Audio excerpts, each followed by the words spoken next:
그치. 그거 나중에 다 끝이 될 거야. 안녕하세요. 저희는 제주제일고등학교의 YN아웃 동아리입니다. 저는 1학년 김태형이고요. 저는 1학년 홍혁재입니다. 네, 요즘 제주도에 난민이 들어오면서 난민들이 뜨거운 감자가 되었어요. 그래서 저희 동아리에서 그 난민들에 대해서 조사를 해봤는데요. 그 과정에서 시민 한 분을 인터뷰해봤습니다. 한번 보시죠. 저는 제주제일고 2학년 재학생 학생인데요. 페이스북에서 난민을 수용하게 되면 난민에게 인당 700만 원씩 보조금이 들어간다는데 그것 때문에 제가 살짝 난민 수용에 부정적이에요. 그런데 그거 사실 맞죠? 이렇게 인터뷰 영상을 보시면 자신의 주장은 있으나 난민에 대한 정확한 정보 없이 난민들을 판단하고 있는 것을 알 수 있습니다. 이에 저희는 제주도민 사이에서 난민에 대한 잘못된 인식이 얼마나 널리 퍼져 있는지 설문조사를 실시하였습니다.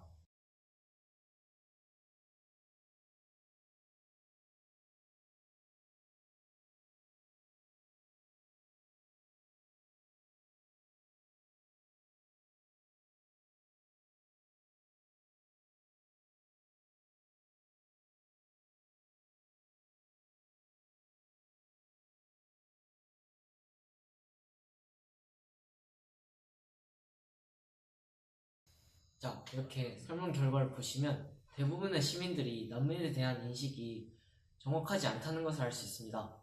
그래서 이러한 사례를 보여줄 수 있는 댓글들을 페이스북에서 몇 개 가져와 봤는데요. 한번 보시죠.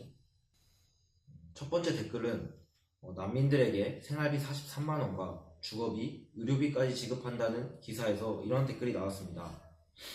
하지만 신청을 한다고 해서 아무나 다 받을 수 있는 것이 아닙니다.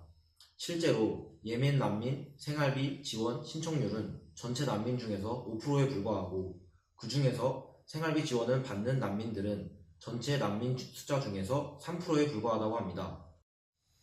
실제로 임신한 여성이 생활비 지원을 신청하였으나 받지 못했다는 기사도 있습니다. 자, 이 댓글을 보시면 대부분의 사람들이 생각하는 것처럼 이슬람교들은 범죄를 일으켜 이런 식으로 말을 하고 있어요.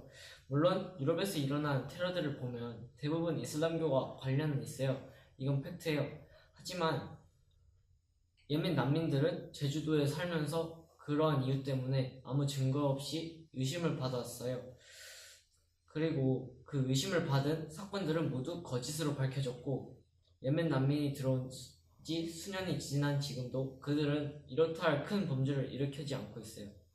게다가 범죄를 보시면 예멘 난민들과 같은 이슬람 교도들보다 미국, 캐나다에서 온 사람들이 더 많은 범죄율을 차지하고 있다는 것을 알 수 있습니다.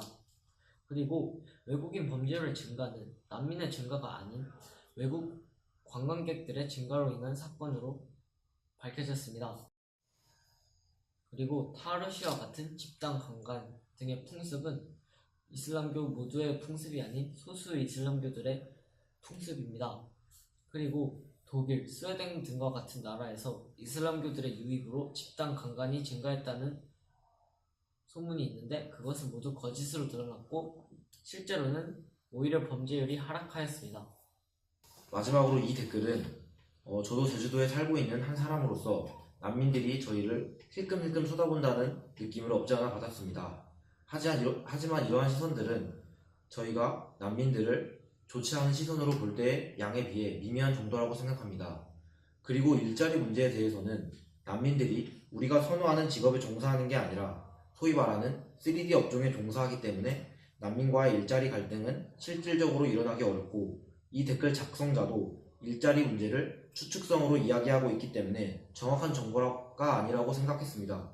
자, 오늘은 저희가 예멘 난민에 대한 5개념을 바로 잡아보았는데요. 사실 저희 동아리에도 예멘 난민에 대한 찬반 의견이 정말 많아요. 그런데 대부분 예멘 난민들에 대한 정확한 정보를 알지 못하고 표면적인 정보들만 알더라고요. 그렇지 않아요, 혁재씨? 네, 맞아요. 여러분은 어떻게 생각하실지 모르겠지만 저희 영상을 참고하셔서 5개념을 바로 잡았으면 좋겠어요. 안녕.